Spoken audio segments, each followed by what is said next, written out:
while we're waiting a second, Jacob was sort of kidding a little earlier about how exciting this recount is. As Mansky is prone to say, it's not like watching paint dry, it's like watching people watch paint dry. So unfortunately, I don't have anything too exciting to add today, but we did want to, as we promised yesterday, give you an update on where things are at today. Obviously, things have slowed down quite a bit. Most of the precincts were, a majority of the precincts were counted yesterday, and obviously it was a hub of activity yesterday. Things are going really smoothly. As I mentioned, we wanted to have another information session today. Since things are going so smoothly, we might not have one tomorrow unless you all want one. It's really up to you. We'll continue to get information out to you in numbers, but we don't want to waste your time here either. So we will continue to provide numbers in the morning and be available for comment throughout the day tomorrow. We are hearing again that things are going smoothly at the counting sites around the state. We have heard today that there's been an uptick in the rate of challenges being made by the Emmer team in some counties, Hennepin being the most visible, as many of you already know. And we're watching the situation and we'll continue to do so today. Here's a look at our numbers as of 1:30 p.m. Today we have 968 volunteers volunteering around the state. We have counted, as of 1:30, about 3,200 precincts of the 4,136 total. That's about 77% of the state. These precincts represent more than 59% of the total vote in the governor's race. All but 14 counties have completed counting. The 14 counties still counting are Anoka, Carlton, Dakota, Hennepin, Polk, Ramsey, Rice, St. Louis, Scott, Sherburne, Stearns, Wabasha, Washington, and Wright. Can you do that again? Yes. Anoka, Carlton, Dakota, Hennepin, Polk, Ramsey, Rice, St. Louis, Scott, Sherburne, Stearns, Wabasha, Washington, and Wright. Obviously, the larger counties in the state, they have a significantly more votes to count than the other smaller counties, which by and large completed their task yesterday. The latest vote estimate is that Dayton has gained a net of 205 votes as of 1:30 today. Dayton has gained 271 votes, while Emmer has gained 66 votes for a net change of 205. From our records, Dayton's lead has expanded from 8,770 votes to now 8,975 votes. Note that we are still investigating small reporting problems from yesterday in Dakota County and Egan, and today in Wright County. Some ballots in Rockford have not been located, and that town is split between Wright and Hennepin counties, and they're now looking in Hennepin for those ballots. The challenge page is similar to yesterday. There have been 624 valid challenges, 112 of them for Dayton, 512 Emmer. There have been 1,261 frivolous challenges, 33 by Dayton, 1,228 for Emmer. The Emmer campaign has accounted for 97.4% of the frivolous challenges and 92.3% of all challenges. While Renville and its 422 frivolous Emmer challenges had finished counting, the bulk of the frivolous challenges today are coming from Hennepin. There have been a total of 642 frivolous challenges from Hennepin, 628 from the Emmer campaign, and 14 from the Dayton campaign. Just anecdotally, our volunteers are doing a fantastic job. I know it's not news, but these folks have really gone above and beyond to make sure that this process goes smoothly. Both the Democratic volunteers and the Republican volunteers and the elections officials have been working overdrive to make sure that this process is done the right way in a smooth, transparent, fair, and timely manner. And we're really happy to report that there have been no major incidents like there were in 2008 between the volunteers at this point. And that's really a huge dedication to democracy, and again, we're really happy with how the process has gone so far. There's been a few hiccups along the way, but nothing that hasn't been resolved on site, and again, we're really happy with how this process has went.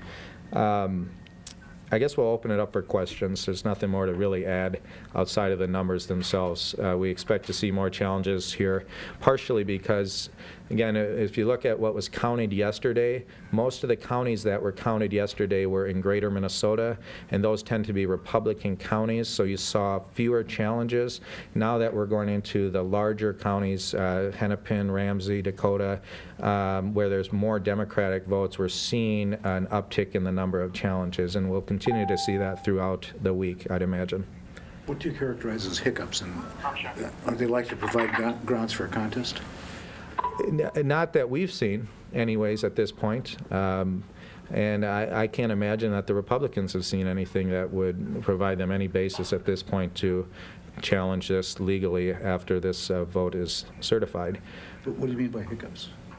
Well, again, we talked about this yesterday, but in Hennepin County yesterday, there was some question as to how you would actually handle the frivolous ballots, whether they were to be counted in the result, whether they were to be set aside in a separate pile, how many piles were we actually talking about. That was rectified very early on in the morning. In Ramsey County, the elections official there, Joe Mansky, just decided they were going to handle all challenges as challenges, whether or not they were frivolous or not, and just send those to the state canvassing board. And those, I wouldn't say those are hiccups, but those are things that obviously people who've been trained on both sides weren't aware of, and it created a little bit of confusion, and in some cases it stopped the counting itself, but nothing that didn't work itself out in the process. Both sides were very respectful. They reached an agreement with the elections officials there, and it worked itself out in the right way. Which counties other than Ramsey are they calling a challenge just a challenge, and they're not even doing the frivolous designation? That's the only one that we are aware of where the elections officials have made that determination that they're sending every challenge, whether it's frivolous or not, to the state canvassing board. Ken, why is your candidate in going to Washington to meet with Democratic governors isn't in the middle of this recount? Well, again, as he said in his press release today, he doesn't want to be presumptuous, but he wants to make sure that if, in fact, he is declared the winner on December 14th, that he's prepared to lead on day one. And that means that he has to go and participate in these type of conferences to exchange ideas with incoming governors and other governors around the state. And, he's not being presumptuous here, but he also wants to make sure that his transition's moving ahead. And part of that is making sure that there's an exchange of ideas, and that he's participating like other Democratic governors around the country in these conferences. So, what do you think about the quality of the Emmer challenges? Well, I don't want to comment on that too much. I think some of you have seen the frivolous ballots, at least some of them that have been released by Hennepin County. It seems to me that a lot of these ballots, these challenges so far, are beyond just frivolous. And what we're concerned with is that we're wasting time, both for elections officials and then the state canvassing board. Justice Anderson was pretty clear and direct in his admonition to our lawyers as well as Tom Emmer's lawyers that we didn't want to see any monkey business during this process. And if there's legitimate challenges, each side has the right to challenge that. But we don't want to see challenges that are non-existent. And some of the frivolous challenges that were released to us yesterday were really absurd. And beyond just frivolous, they unfortunately are wasting people's time here. What type of, we'll follow up? It apparently hasn't worked to keep your vote totals down. No. So why would you think, you're a strategist, why would you think they're doing it? They have to make up 8,900 and some odd votes now, so they have to challenge a lot of ballots. And ultimately, the rate of error in these elections is really small to begin with. And so they're looking for anything at this point that they can grasp onto. I don't fault them for that, but ultimately we want to make sure that if people are challenging ballots that they're legitimately challenging them, that there's something wrong with them, that you can't clearly identify the voter intent. But if they're just challenging a ballot because there's a stray mark, or because there was an overvote or an undervote in another race on the ballot, that's just wrong. It's not the law. And the law is pretty clear on this, that if voter intent can be acknowledged and can clearly be shown, then they have to be counted towards that candidate's tally at the end of the day. So I don't know. I don't want to ascribe any motive to their strategy here. We know what our vote numbers are at the end of the night and throughout the day. It's clear at this time that we've been picking up votes throughout this whole process.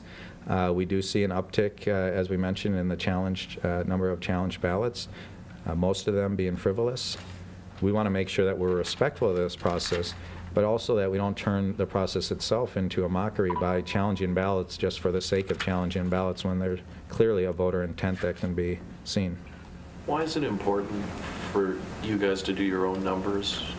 What's the thinking behind that? Well, it's important because a couple of things. We want to make sure that we're able to respond as quickly as possible if we see any major challenges going on around the state or patterns that are developing. And we also want to make sure that you all have the most accurate information. In 2008, we saw when there was information that was being reported from the Secretary of State's site or in other cases from other information sources, that at the end of the day, it created a false impression that, in fact, Senator Coleman was gaining ground on Senator Franken.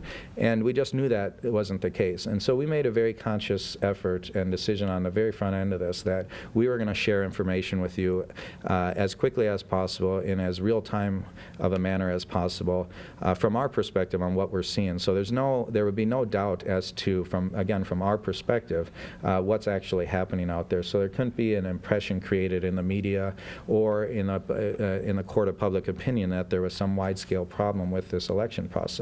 We've, throughout this whole process, during the county canvassing stage, during the post-election reviews, we provided updates. So the press knew that our election system has received a clean bill of health. There's been no major problems seen. There's been very minor fluctuations in the vote totals. And in fact, what we're seeing in this recount now is that Mark Dayton's gaining votes. So it's hard for us to imagine how, again, this is a very steep mountain for Tom Emmer to climb. And it's becoming more steep by the day.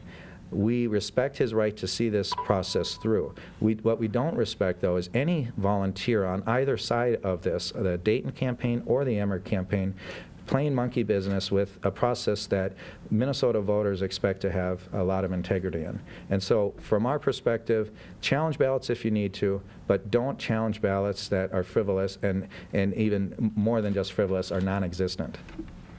Ken, you said that we can expect more challenges as the week draws on and as we focus more on Hennepin County Democratic territory. How does that change your strategy for challenges? It doesn't change our strategy. We at this point, we're going to continue to monitor these results. Our strategy is to be respectful, to be advocates for Mark Dayton, to make sure that every vote is counted the right way, and to record these challenges as they come in. If these votes are being challenged, legitimate votes are being challenged as frivolous, or they're found to be frivolous, or they're being challenged and put in the challenge pile, and they're just non-existent problems. That's problematic for us. It's problematic for Minnesota voters. It's problematic for this whole process. So that's why we're following it. It doesn't necessarily dictate a change in our strategy, but we want to make sure that we're aware. If there are any major problems being found, we want to know about that, and right now we haven't found any. What's your interpretation of the rule, though? Aren't those frivolous challenges supposed to be counted but just flagged? And is that not happening in some places? Are they not counting ones even in that they're deeming? The only place that they're doing that is Ramsey County, right? So they're putting all the frivolous ballots into the challenge pile. Everywhere else, they are segregating those, still counting them in the vote tally at the end of the night. The reason, as you know, the State Canvassing Board asked those frivolous ballots to be segregated is if they get to the State Canvassing Board and State Canvassing Board wants to review those, they can. I'd imagine that that's probably what the Emmer campaign is going to ask the State Canvassing Board to do, is to review all those frivolous challenges. In practice, what harm would there be if they challenge 100,000 ballots that were all deemed frivolous if they weren't affecting the count anymore? Well, again, it goes back to the point that it would delay this election longer than it needs to be. Justice Anderson asked Chief Justice Magnuson point blank, if at the end of the day there's 5,000 challenge ballots and the margin is 8,770, are you actually going to make us go through and count each and every one of those ballots? It's the same thing with the frivolous ballots. So they challenge 100,000 frivolous ballots. You heard Secretary Ritchie say that it takes the State Canvassing Board a week to count 1,000 ballots. 100,000 ballots would take 10 weeks to count for the State Canvassing Board. And for what purpose, right? I mean, if we already know they're frivolous, For what purpose? But, I mean, are you sensing or even alleging at this point that there is a delay tactic going on, knowing that there's a deadline that you're trying to meet? Not at all. Again, I mean, I think we've seen by and large a respect from both sides of on this. That you know, I think people are trying to find some way to challenge ballots, but by and large, I think Representative Emmer, we take him at his word. We take the Republican Party at their word that they want to see this process run its course, and the chips will fall where they will at the end of this on December 14th when the State Canvassing Board certifies the results. So I don't want to, again, ascribe any sort of motive to their strategy here. We just wanted to give you the facts. The facts speak for themselves. The numbers speak for themselves. You know, we don't want to, you know, read too much into them. We are a little concerned, as we mentioned, about the number of frivolous ballots that are being challenged and the delay that it essentially incurs on this whole process. But beyond that, we want to see this continue to run its course. On December 7th, when this is done, the State Canvassing Board will have to take up those ballots and what they'll do with them at that point.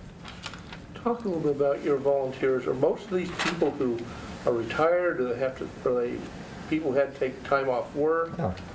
Mark Dayton shared a story with the volunteers the other night as he was giving a little bit of a pep rally. He said he talked to a teacher down in Dakota County who told him that she was going to take her 3 personal days left for this year to participate in the recount. And it was really personally moving to him, the fact that someone would do that. And that's what most of our volunteers are doing. These are people from all walks of life, all parts of the state, who are taking their own personal time to be involved in this. Some who were ardent supporters of Mark Dayton, some who were supporters of other candidates, I'm sure, during the primary, but all of them committed to making sure that at the end of the day that Mark's position is advocated for at each and every county site around the state. So you think most people are taking time off work? yeah. Okay. Yeah, I mean, I'm sure there's some who are, you know, not working. There's others who are retired. I don't know. There's you can imagine with, you know, close to, you know, 3,000 volunteers in this whole effort that, you know, we have people from all walks of life and every stripe that are participating in this. So. And are they volunteering mostly in their areas, or did you have to ship some around the state? You know, we did have to ship some around the state, to be honest with you, but few and far between. We haven't had to scramble as much because we've had locals, volunteers in each of the areas. So we've been able to have coverage without having to send people all around the state. But yeah, we put on, in terms of total number of miles, just yesterday alone, almost 3,000 miles between all of the various people driving around the state. And I think that's akin to us driving back and forth to Austin, Texas. So, you know, yeah, it's a big effort, and we've had people in every part of the state and people driving around.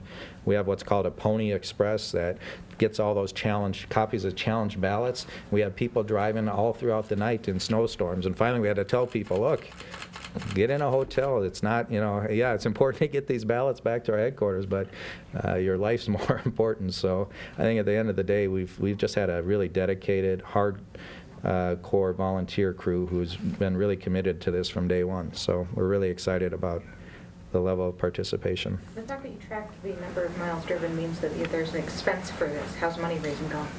Well, it's going. It's going. No, look, I'd imagine, I mean, it's going well for us.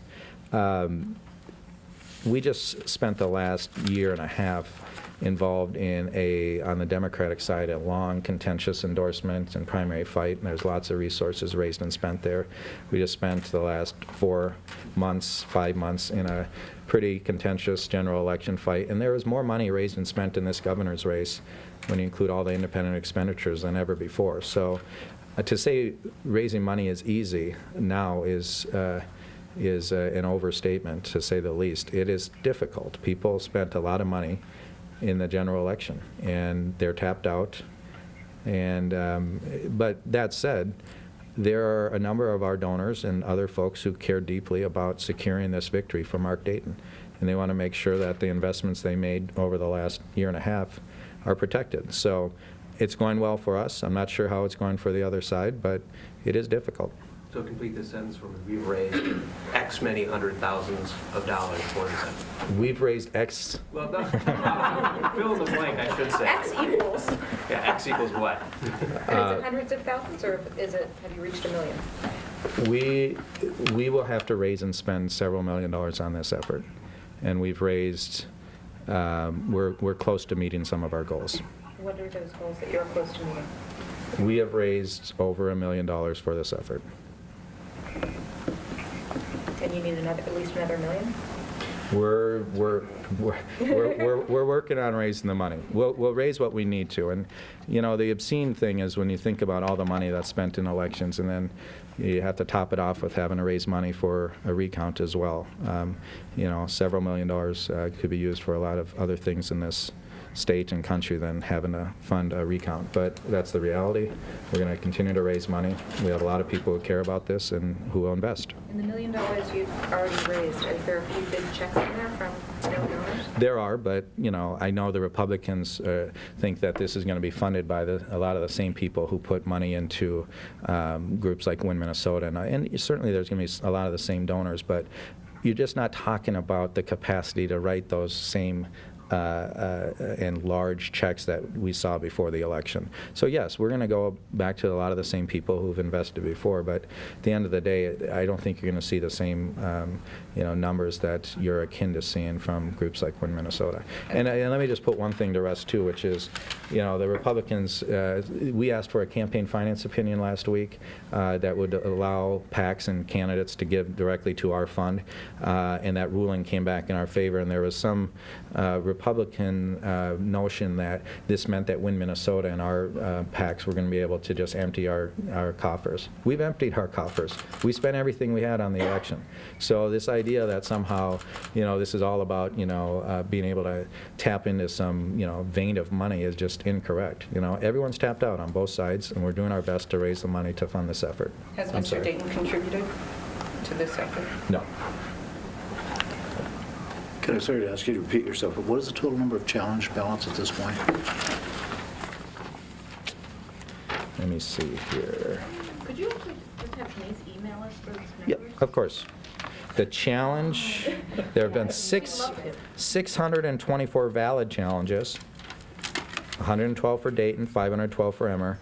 There have been 1,261 frivolous challenges, 33 for Dayton, 1,228 for Emmer. And Denise will email those out to everyone.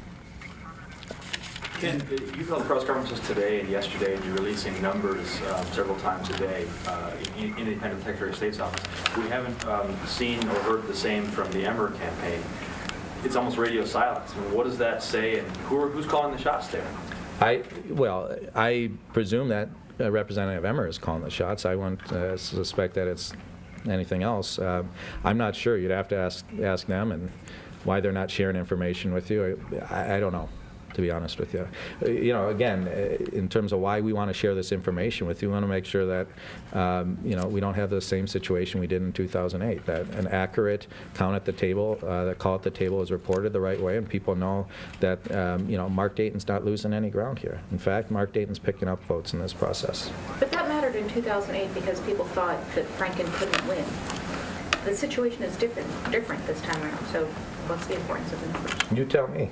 I mean, you're the one who's collecting the numbers. Well, we're going to continue to collect them, and if you guys want them and you want to come to these press conferences, great. If you don't, then we'll keep emailing them to you. It's really, you know, it's a question for you guys as to whether or not there's a utility in all of this. For us, there's a utility. We want to make sure that we know exactly where this race is standing as we go into the state canvassing board. And if there's a utility in us sharing them with you, great. If you can use them, great. If it's just extraneous information you don't need, then we won't provide it. So. You guys received notification from the canvassing board that they are in fact going to hold that hearing this week, either Thursday or Friday, and at what time to look at this landscape of challenges? Charlie? No, I've not heard anything. We haven't heard anything yet. Of course, you're referencing the letter that was sent by Chief Justice Magnuson to the state canvassing board. We have not heard back from the state canvassing board yet on that letter that was sent. What letter? There was a letter sent by Mr. Magnuson. Come on up, Charlie. There was a letter sent by Eric Magnuson on Monday requesting what he had asked yesterday, what he had asked at the State Canvassing Board last week, and that is to get copies of all the frivolous challenges delivered to the parties from each county. And we have not seen any response, but you remember that at the State Canvassing Board meeting, the board said they wanted the ability to get they were going to get a report on Thursday about the total number of frivolous challenges, and then they could, if they wanted, request a copy of those challenges. We haven't heard anything beyond that. Do you think a Friday meeting would be useful? What Friday meeting? A canvassing board, they talked about a meeting late this week by the canvassing board tentatively. Would that be useful? I don't know. I don't know what the issues would be, and it seemed to have been addressed last week. And we'll wait till Thursday to see what they do in response to the report. Any other questions? Ken, was Senator Dayton going to do anything in Washington besides go to the DGA meetings? Well, he's going to meet with supporters of his out there, some Minnesotans who live out there. You'd have to get the exact schedule from Katie Tanucci. I don't have that in front of me, but I know he has a bunch of meetings scheduled out there, both around the DGA and with other friends and supporters. So call Katie if you need more information there. Is he expected to come home with a pocket full of checks? An addendum to the I don't know. It's always good if he does, though. So, yeah, no. It's no. His purpose out there is really to make sure that he's going out to meet with governors and governor-elects and other colleagues of his from the Senate, friends and supporters. Brief them on this recount, obviously, and give people information. But the real purpose is to have that exchange of ideas, and we felt, and he felt it was important to be out there. Even though this recount's going on, he doesn't want to presume anything, but he wants to be ready as soon as this is over, if he's lucky enough to be declared the winner. Is no fundraiser scheduled out there? No. Have you requested or received any money from DGA for the recount? We are working with the DGA. I'm working with the DGA directly on seeing whether or not there's any funds available to help with the recount. But they haven't yet given you anything? No. When will you be back to Dayton in town? I believe Wednesday night. Yeah. So let me ask you guys a question. Do you want us to do a briefing tomorrow, or do you care? Is it okay for us to just send you a statement? You're not interested. It seems like yesterday the phone was ringing off the hook. Today it's like, yeah. That's day 2. So whatever you want. We're here. Okay. All right. Well, we'll keep doing this until there's just one person left, I guess. So. Thanks, guys. Would that be you? What's that? Would that be you? Yeah, it would be me, right? The last person.